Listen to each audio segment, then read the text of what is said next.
sasa nataka turejelee ile taarifa yetu ya awali, na ni kwamba jaji wa mahakama ya rufaa Mohamed Warsame ndiye jaji mpya wa mahakama ya juu ya majaji 7 ikiongozwa na jaji mkuu Martha Koome. Warsame ambaye amekuwa jaji tangu mwaka 2004 aliridhisha jopo la tume ya huduma za mahakama kuwa ndiye bora zaidi katika mahojiano hayo kati ya wanasheria 5 waliohojiwa kuhusu ufaafu wao. Warsame amewahi kuwa mwanachama wa tume ya idara ya mahakama akiwakilisha majaji na mahakimu. Amechukua mahali pa aliyekuwa jaji wa mahakama hiyo Mohamed Ibrahim aliyefariki akiwa bado anahudumu Disemba mwaka jana.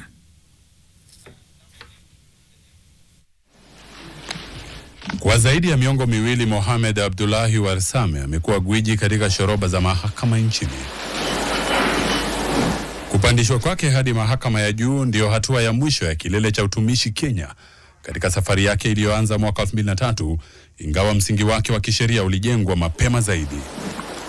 Msingi wa kisheria wa Warsame ulianzia katika chuo kikuu cha Nairobi, ambapo aliibuka mwanafunzi bora zaidi mwaka 1991.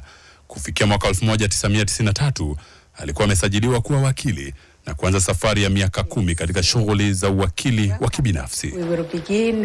Alianza kama jaji wa mahakama kuu mwaka 2003 na haraka akapata sifa kwa kufanya kazi kwa upesi.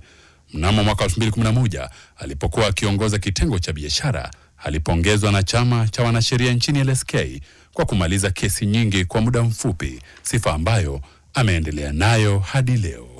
Kupanda kwake kikazi kuliambatana na kutambuliwa mapema, akitawazwa kuwa mwanasheria bora wa mwaka 2011. Tangu wakati huo amekuwa akitekeleza majukumu yake katika mahakama ya rufaa, huku akihudumu kwa miaka 12 katika tume ya huduma za mahakama. Zaidi ya mchango wake katika kumbi za mahakama, ushawishi wake ulienea hadi kwenye usimamizi wa shughuli za koti.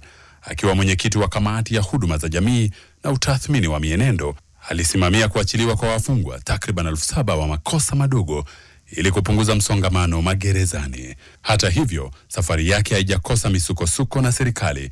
Hususan mwaka 2018 alikuwa katikati ya mzozo na upande wa serikali kuhusu kuteuliwa kwake katika tume ya huduma za mahakama JSC, hatua aliyoipinga mahakamani na kushinda, tukio lililoimarisha uhuru wa tume hiyo.